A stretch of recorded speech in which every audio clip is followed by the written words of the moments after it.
This week's topic, a healthy heart. We humans have a propensity for denial. Denial, though, has dire consequences.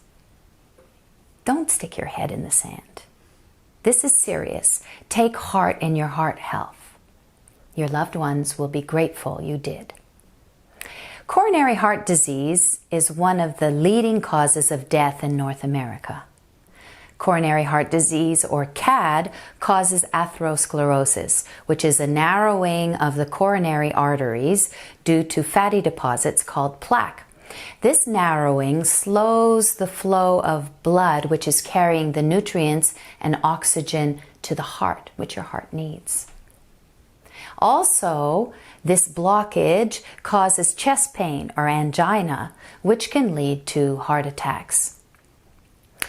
Not only that, when the arteries are more narrow like that, any little blood clot that's coming along can more easily get stuck. And that will further narrow the flow of blood and, or worse, completely block the flow and cause a heart attack. The good news?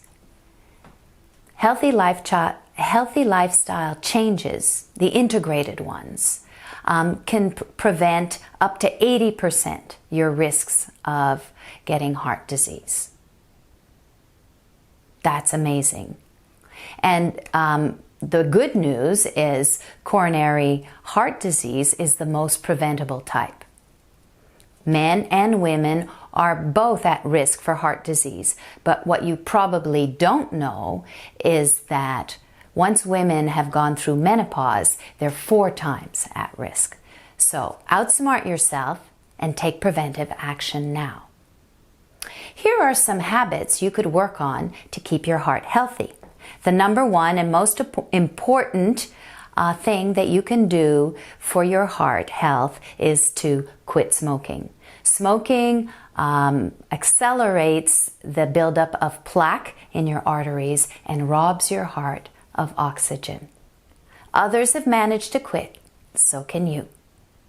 The next factor is exercise. So sedentary living is a major contributing factor to heart disease. People who are physically active can reduce the risk by up to 50%. And not only that, they're less likely to develop hypertension by 35 to 50%. Wow, that's pretty good. Exercise helps to lower your LDL cholesterol, or the bad cholesterol, which chokes up your arteries, by augmenting your HDL, your good heart healthy cholesterol, which sweeps away the LDL. Exercise strengthens your heart and your cardiovascular system. It helps lower your blood pressure and maintain a healthy weight. So the Heart and Stroke Foundation says 30 to 45 minutes a day of exercise every day. Don't despair. You can add it up. It's cumulative. 10 minutes here, 15, 5, walking up the stairs, passing the vacuum cleaner, taking the dog for a walk. It all counts. It all adds up. You probably don't want to know this, but belly fat can increase your risk for heart disease. Visceral fat, which lies deep within the body around the organs, releases dangerous chemicals, proteins, hormones into the bloodstream, which damage the heart and the vessels. So how do we know if we have too much visceral fat? Well, there's a test that you can do. It's called the waist to hip ratio. It's not perfect, but it's something that can help you at least have a good idea. So what you do is you take your measuring tape and you measure your waist at its narrowest point, minus 30, and then your hips at its widest point, minus 38, and you divide your waist measurement by your hip measurement. That's 30 divided by 38, 0.79 in my case, which is under the danger limit. So 0.85 for women, 0.9 or 1 for men. So take out your measuring tape, look the truth in the eye, and take action if need be. So losing weight will help to reduce your visceral fat. Blood pressure is very important. It's called high blood pressure is the silent killer. You don't feel any symptoms. High blood pressure makes your heart work very hard and makes it thick, cause it to be thick and stiff, so it doesn't get the oxygen to all the cells that need it. Eat heart smart, right? We know we have to eat well. Eat heart smart is foods which are high in fiber and have a cholesterol lowering effect. These foods are whole grains, legumes, nuts and seeds, foods rich in omega-3s like salmon. Omega-3s are good for heart health. Of course, reduce refined and processed food, bad. Eat more fresh fruit and vegetables for their nutrients, minerals, and vitamin content. And you limit your salt and booze. I know, it's tough, but you gotta do what you gotta do. And you're gonna feel better for it. If you have diabetes type 2, you're at greater risk for developing heart disease or for dying from a heart attack or a stroke. So up to 80% of people who have diabetes type 2 die from a heart attack or a stroke. So you've got to really manage your other cardiac risk factors and stay on top of your blood sugar levels. If you're younger, if you're in your 40s and you have a family history of diabetes, or if you have high cholesterol or you're overweight, well, check. Keep checking. Keep tabs on it and stay on top. And finally, probably something you haven't thought of at all, your dental hygiene. You need this and this. It's in your bathroom. These two inexpensive weapons can protect your heart. So by keeping our teeth healthy, we can prevent periodontal disease, which is severe gum disease. So it's been shown that people, not everybody with periodontal disease, but a percentage, bacteria comes in through the mouth and into the bloodstream and attacks the heart. So keep your teeth clean.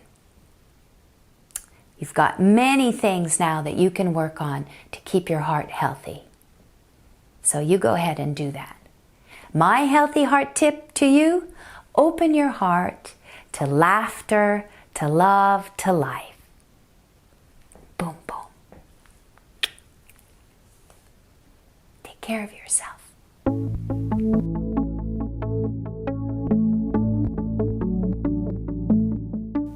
Month 3, week 2. A healthy heart. This week, we're going to look at the issue of denial. We're going to revisit the levels of consciousness chart. And then we're going to do some healthy heart interval training together. Denial. The refusal to recognize or acknowledge. That's what denial means. And it's very dangerous because it allows us to pretend to ourselves that what we're doing or not doing is without consequence, or even worse, that the risk doesn't exist for us. For example, neglecting my health won't have any consequence on me. Yeah, right. Who are you trying to kid?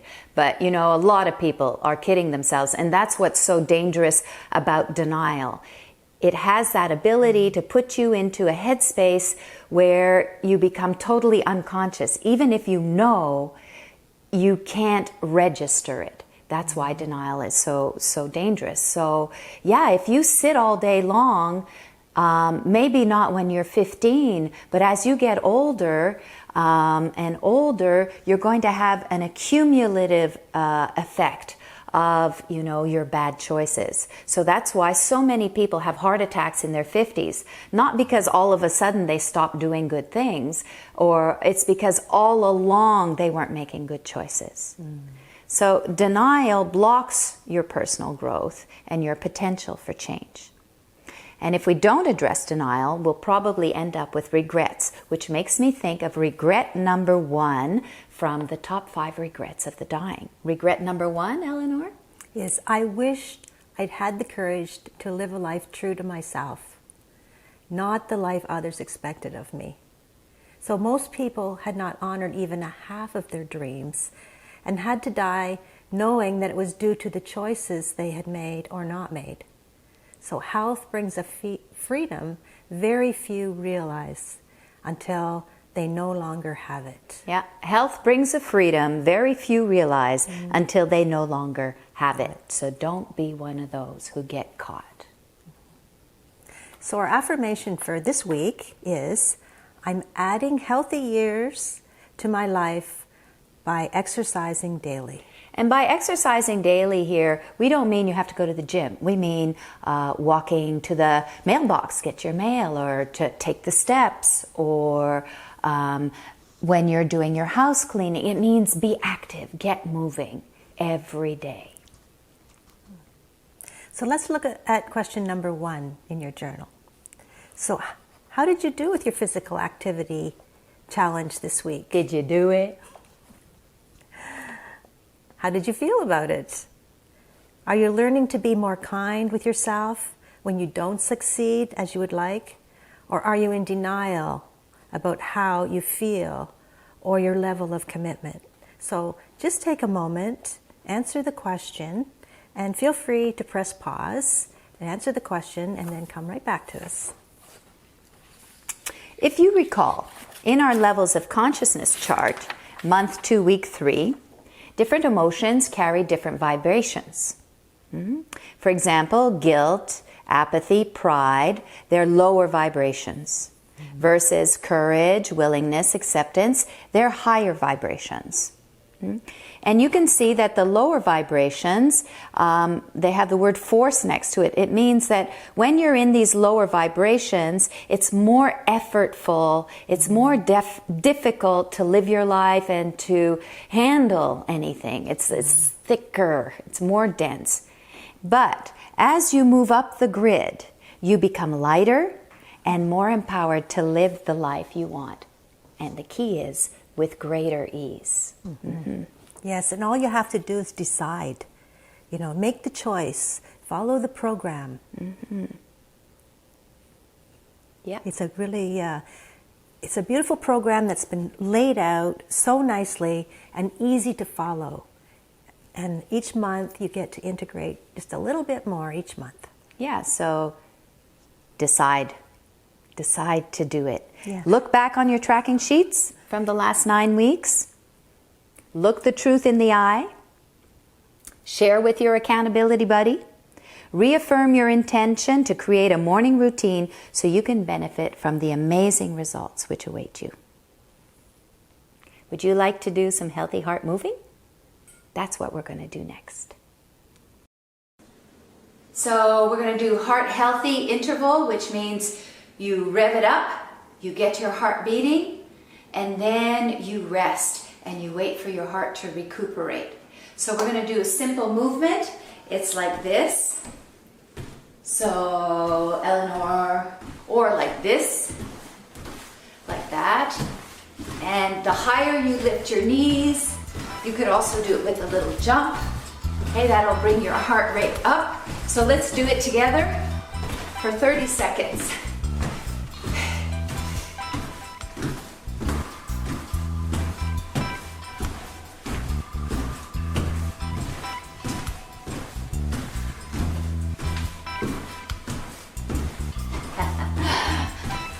Ten, 9, 8, 7, 6, 5, 4, 3, 2, 1. And notice, is your heart beating? Oh, yes. Yeah, it is, eh? Yeah. So breathe, just breathe. Breathe slowly and deeply. My heart is actually beating quite a lot. So, it's just as important to do the rest part as it is to do the intensity. So, when people have like heart attacks often from effort, it's not the effort that has been the problem, it's the fact that the heart can't recuperate from the effort. So here you ask your heart to slow down, and you can do this at any time, shoveling snow, at any point. And not only can you do it for yourself, for somebody else. So you ask your heart to slow down, and you breathe slowly. And you have to rest until your heart comes right back to what they call the resting rate.